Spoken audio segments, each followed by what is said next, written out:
Discovery of compact disk galaxies with high surface brightness in the Sloan Digital Sky Survey. Compact disk galaxies with high surface brightness were identified in the Sloan Digital Sky Survey data. We determined the surface profiles of the CDGS and compared them to those of normal-sized disk galaxies. The CDGS have higher central brightness and older stellar age than the NDGS. Furthermore, the brightness profiles of the CDGS fit a SER-SIT model with n approx 2.11 and have a 0 g to the power prime r to the power prime color gradient on average. By contrast, the NDGS fit an exponential profile and have a negative color gradient on average. These results indicate that the structure and stellar population of the CDGS and NDGS differ.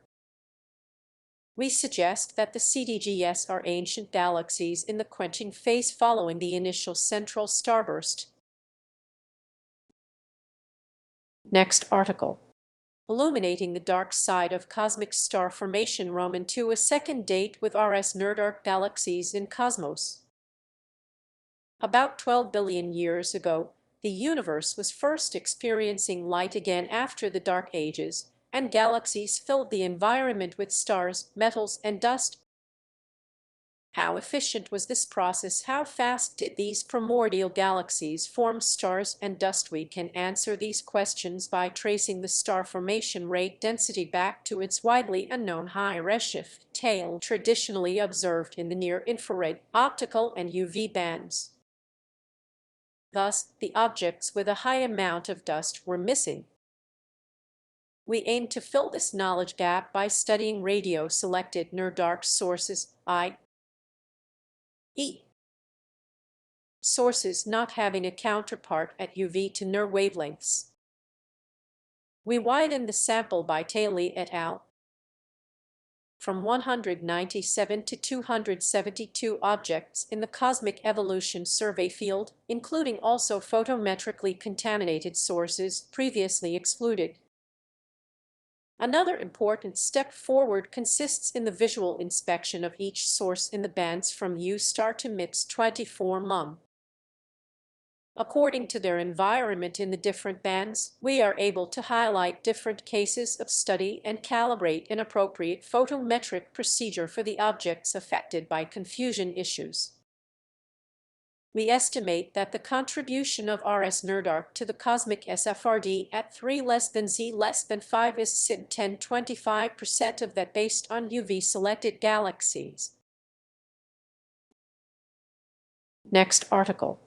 Faint psi emission in Z-SIM 3-5 radio galaxies.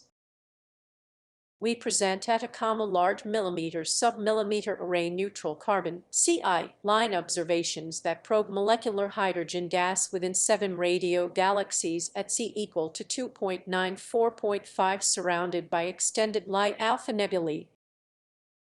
We extract CI emission from the radioactive galactic nuclei host galaxies whose positions are set by near-infrared detections and radio detections of the cores. Additionally, we place constraints on the galaxy's systemic redshifts via Roman 2 lambda 1640 lines seen with the multi-unit spectroscopic explorer. We detect faint CI emission in 4 out of 7 sources.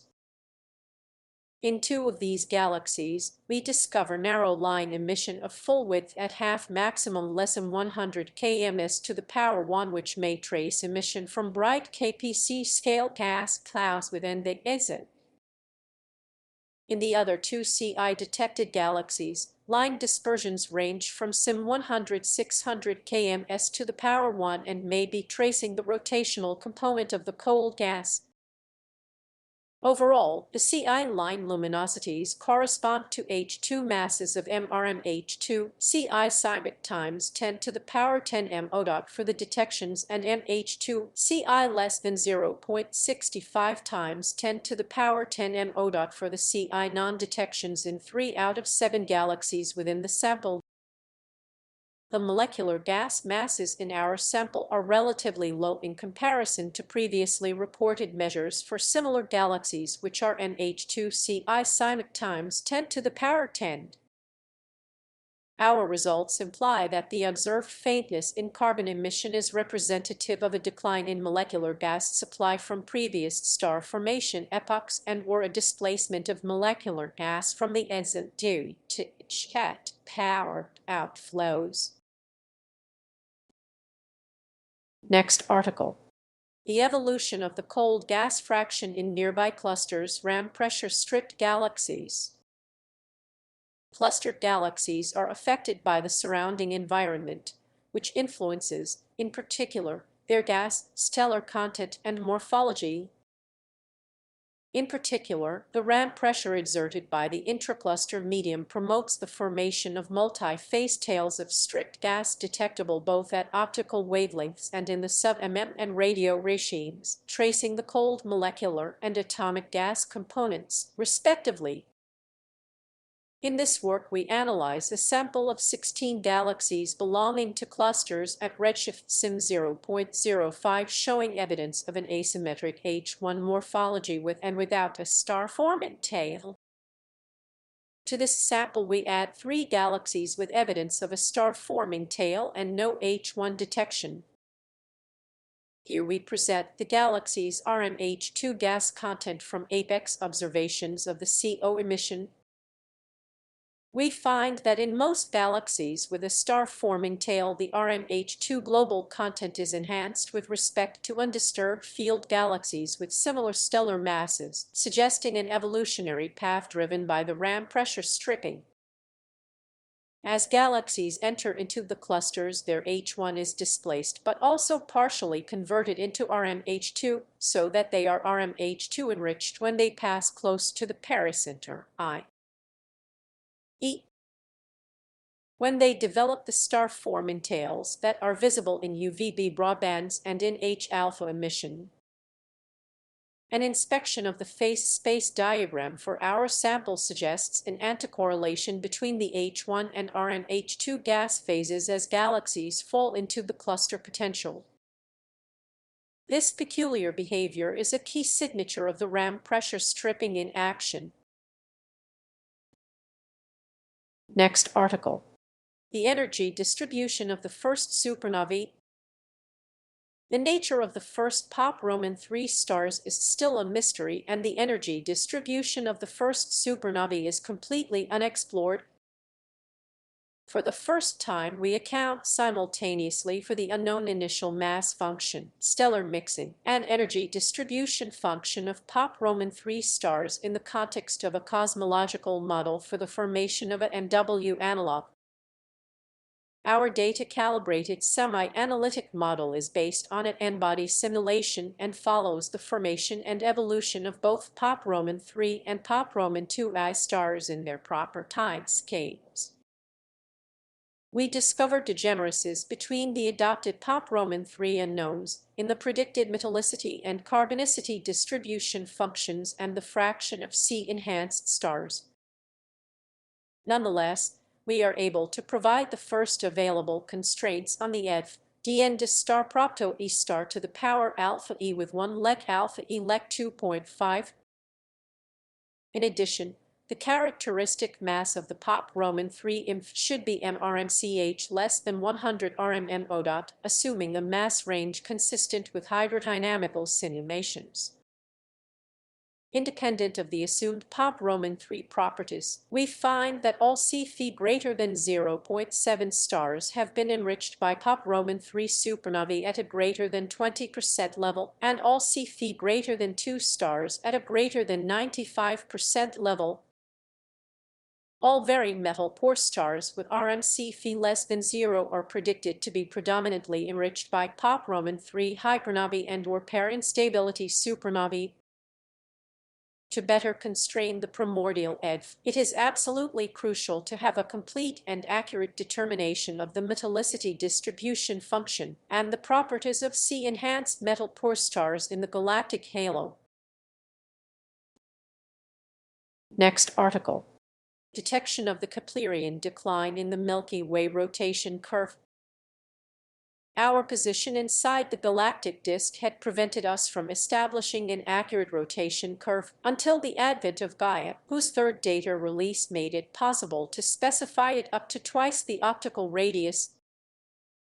We aim to establish a new rotation curve of the galaxy from the Gaia Doctor 3 by drastically reducing uncertainties and systematics, and with the goal to provide a new estimate of the mass of the galaxy. We have compared different estimates, established a robust assessment of the systematic uncertainties, and addressed differences in methodologies, particularly regarding distance estimates. This results in a sharply decreasing rotation curve for the Milky Way. The decrease in velocity between 19.5 and 26.5 kpc is approximately 30 kms to the power 1. We have identified, for the first time, a Keplerian decline of the rotation curve starting at sim 19 kpc and up to sim 26.5 kpc from the galaxy center, while a flat rotation curve is rejected with a significance of 3 sigma. The total mass is revised downwards to 2.06 to the power 0.24 0.13 times 10 to the power 11 m0, in agreement with an absence of significant mass increase at radii larger than 19 kpc. The upper limit of the total mass was evaluated by considering the upper values of velocity measurements, which leads to a strict, unsurpassable limit of 5.4 times 10 to the power 11 m0. Next article. The Minijbis Survey Quasar Selection Roman 4 Classification and Redshift Estimation with SQUES. Next article. Phos-X formaldehyde in the protobinary system BHB 2007-11 small-scale deuteration. Context. Deuterium in H-bearing species is enhanced during the early stages of star formation. However, only a small number of high spatial resolution deuteration studies exist towards protostellar objects, leaving the small-scale structures unrevealed and understudied. Aims. We aim to constrain the deuterium fractionation ratios in a class 0I protostellar object in formaldehyde, which has abundant deuterated isotopologues in this environment. Methods. We observe the class 0I protobinary system BHB 2007-11, whose emission components are embedded in circumstellar disks that have radii of 2 to 3.0, using ALMA within the context of the large program FOST. The system is surrounded by a complex filamentary structure connecting to the larger circumbinary disk. In this work, we present the first study of formaldehyde defractionation towards this source with detections of H2CO3 to 2 combined with HDCO4 to 3, HDCO4 to 3, and Te2CO4 to 3. These observations enable multiple velocity components associated with the methanol hotspots also uncovered by FOST data, as well as the external envelope, to be resolved. In addition, based on the kinematics seen in the observations of the H2CO emission, we propose the presence of a second large-scale outflow. Results. HDCO and D2CO are only found in the central regions of the core, while H2CO is found more ubiquitously. From radiative transfer modeling, the column densities ranges found for H2CO, HDCO, and D2CO are x10 to the power 14 cm to the power 2, x10 to the power 13 cm to the power 2, and x10 to the power 12 cm to the power 2, respectively, yielding an average DH ratio of 0.01 to 0.04. Following the results of kinematic modeling, the second large-scale feature is inconsistent with a streamer-like nature, and we thus tentatively conclude that the feature is an asymmetric molecular outflow launched by the wide-angle disk. Next article. The LOFAR 2-meter Sky Survey Roman 6 optical identifications for the second data release.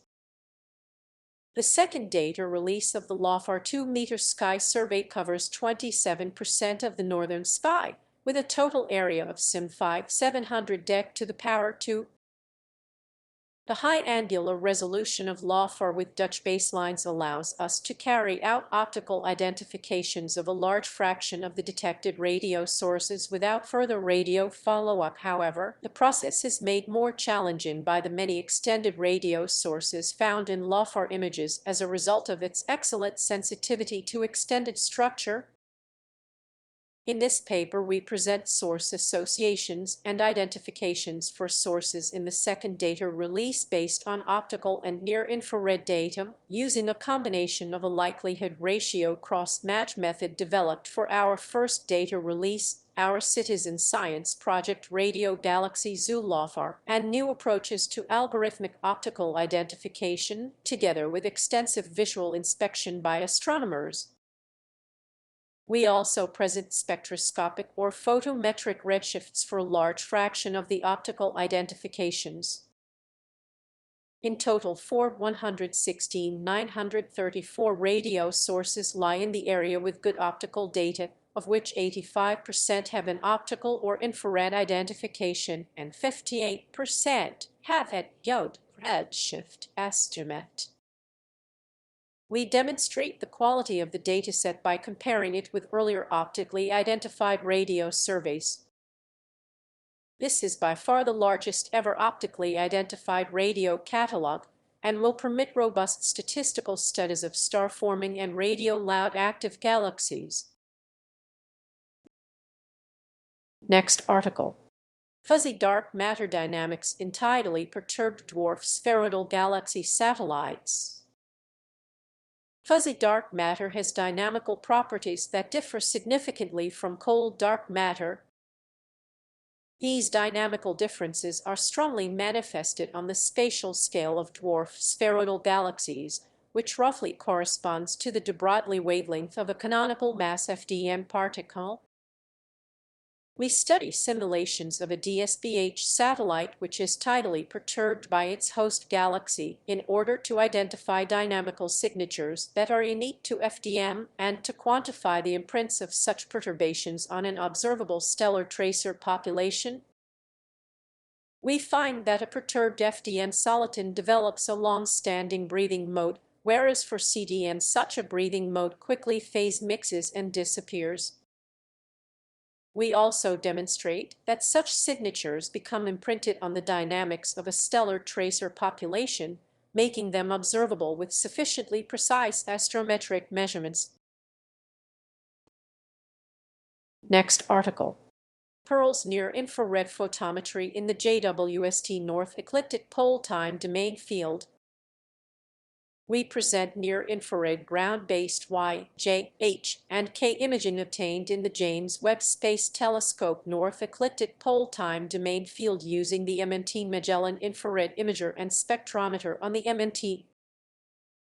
These new observations cover a field of approximately 230 arcmin to the power 2 in Y, H, and K, and 313 arcmin to the power 2 in J. Using Monte Carlo simulations, we estimate a 1 sigma depth relative to the background sky of equal to an AB magnitudes for point sources at a 95% completeness level. These observations are part of the ground-based effort to characterize this region of the sky, supplementing space-based data obtained with Chandra, Nustar, XMM, Astrosat, HST, and JWST. This paper describes the observations and reduction of the NIR imaging and combines these NIR data with archival imaging in the visible, obtained with the Subaru Hyper Subprime Cam, to produce a merged catalog of 57,501 sources. The new observations reported here, plus the corresponding multi-wavelength catalog, will provide a baseline for time domain studies of bright sources in the TDF. Next article. Edge dark matter or astrophysics clear prospects to break dark matter heating degeneracies with high rotation in faint dwarf galaxies.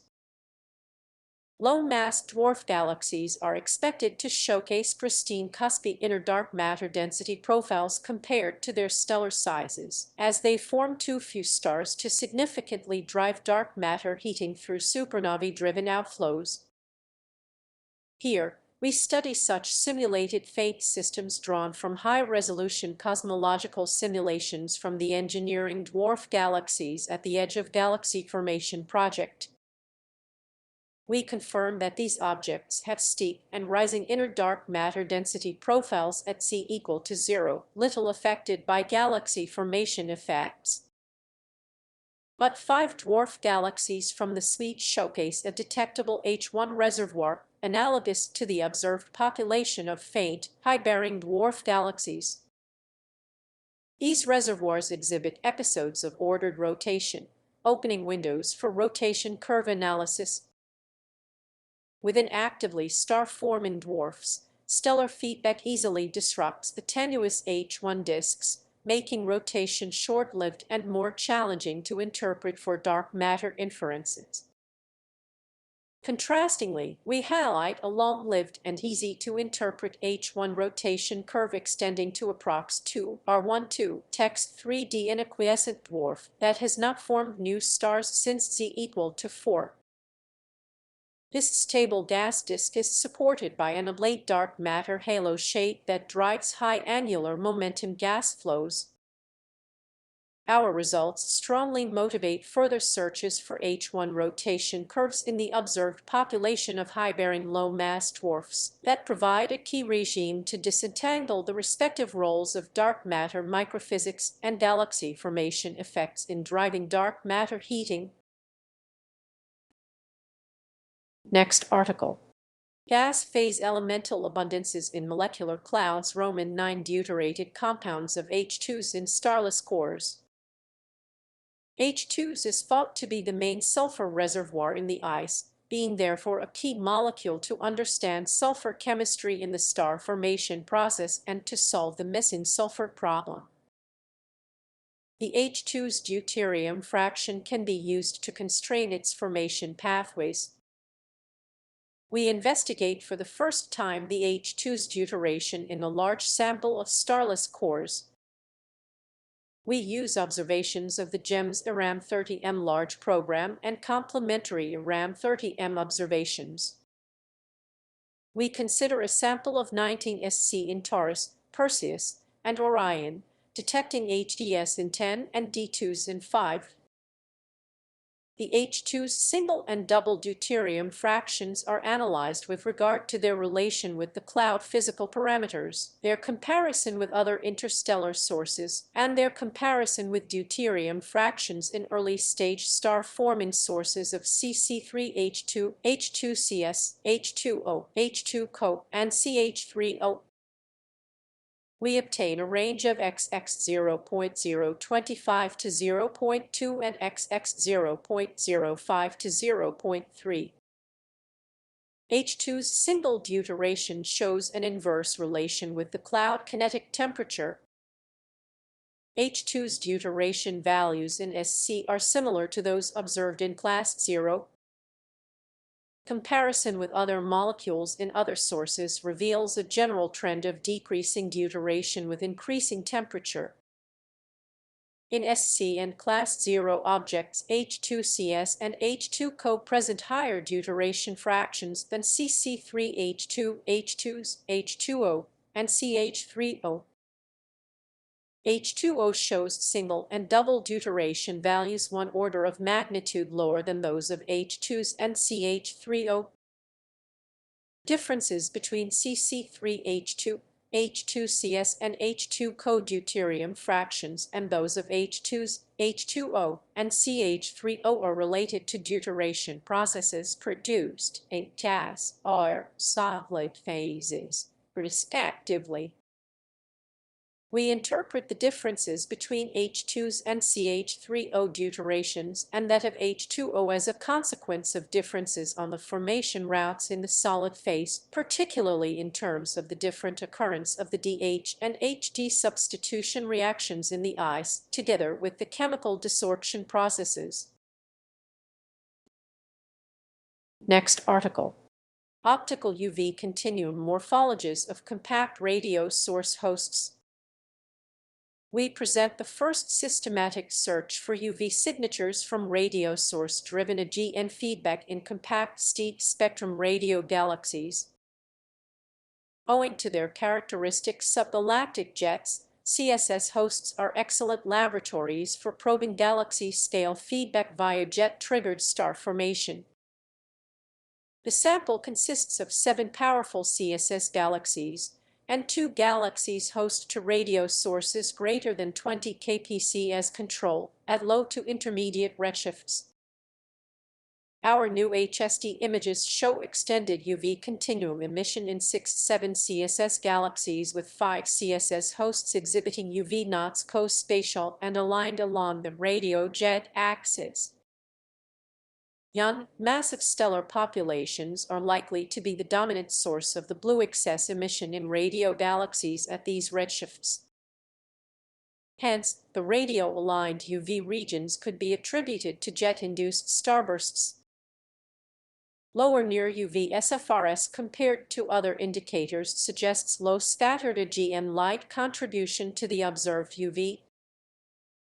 Dust attenuation of UV emission appears unlikely from high internal extinction correction estimates in most sources.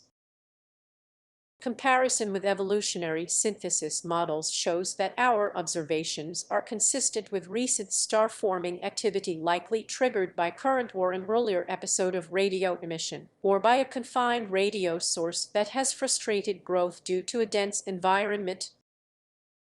While follow-up spectroscopic and polarized light observations are needed to constrain the activity-related components in the observed UV, the detection of jet-induced star formation is a confirmation of an important prediction of the jet feedback paradigm. Next article. Aspects of Machian gravity testing theory against rotation curves of 175 spark galaxies. Machian gravity presents a mathematical framework that captures the essence of Mach's principle. It was formulated to address the limitations of general relativity and provide a gravity theory founded on robust logical principles. Unlike the approach of modifying existing theories by introducing extra scalar and vector degrees of freedom to account for observational data, MG offers a more coherent alternative. Previous investigations have revealed MG's potential to explain diverse phenomena such as galactic velocity patterns, galaxy cluster mass distribution, and cosmic expansion without requiring additional dark components in the universe. This study applies the MG acceleration law to a wide array of galaxies sourced from the Spark Galactic database. Through meticulous analysis, we have determined the optimal parameters of the Machian gravity model for each individual spark galaxy, consequently fitting their distinctive rotational profiles. Similar to the modified Newtonian dynamics, our results suggest the presence of an acceleration scale linked to galaxies, governing their rotational behavior near the outer regions. Importantly, this acceleration scale exhibits variability across different galaxies, albeit typically remaining around the order of 10 to the power 8 rmcms to the power 2. Next article.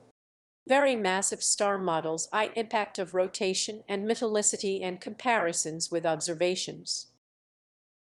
In addition to being spectacular objects, very massive stars are suspected to have a tremendous impact on their environment and on the whole cosmic evolution. The nucleosynthesis, both during their advanced stages and their final explosion, may contribute greatly to the overall enrichment of the universe. Their resulting supernovae are candidates for the most superluminous events, and their extreme conditions also lead to very important radiative and mechanical feedback effects from local to cosmic scale. We explore the impact of rotation and metallicity on the evolution of very massive stars across cosmic times.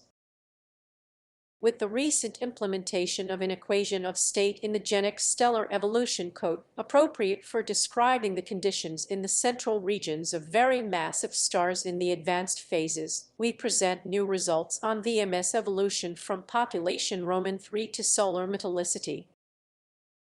Low metallicity VMS models are highly sensitive to rotation, while the evolution of higher metallicity models is dominated by mass loss effects. The mass loss affects strongly their surface velocity evolution, breaking quickly at high metallicity while reaching the critical velocity for low metallicity models. The comparison to observed VMS in the LMC shows that the mass loss prescriptions used for these models are compatible with observed mass loss rates.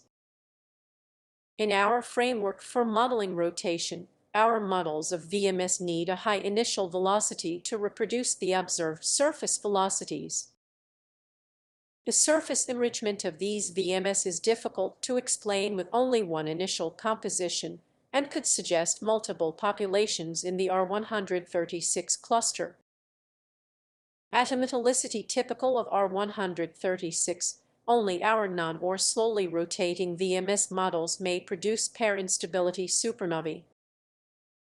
The most massive black holes that can be formed are less massive than about 60 MO. Next article. Ultraluminous quasars at high redshift show evolution in their radial loudness fraction in both redshift and ultraviolet luminosity.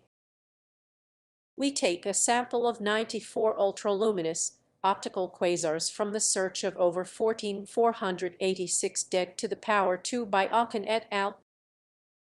2022 in the range 4.4 less than redshift less than 5.2 and match them against the rapid ASCAP continuum survey observed on the Australian Square Kilometre Array Pathfinder.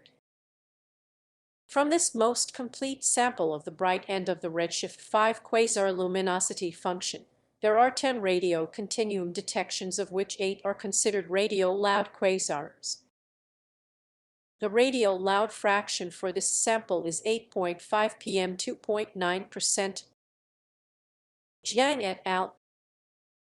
2007 found that there is a decrease in the radial loud fraction of quasars with increasing redshift and an increase with increasing absolute magnitude at rest frame 2500 angstroms. We show that the radial loud fraction of our quasar sample is consistent with that predicted by Jiang et al. 2007, extending their result to higher redshifts. Next article. The first comprehensive study of a giant nebula around a radio-quiet quasar in the Z1 universe. We present the first comprehensive study of a giant, approx 70 kpc scale nebula around a radio-quiet quasar at Z less than 1.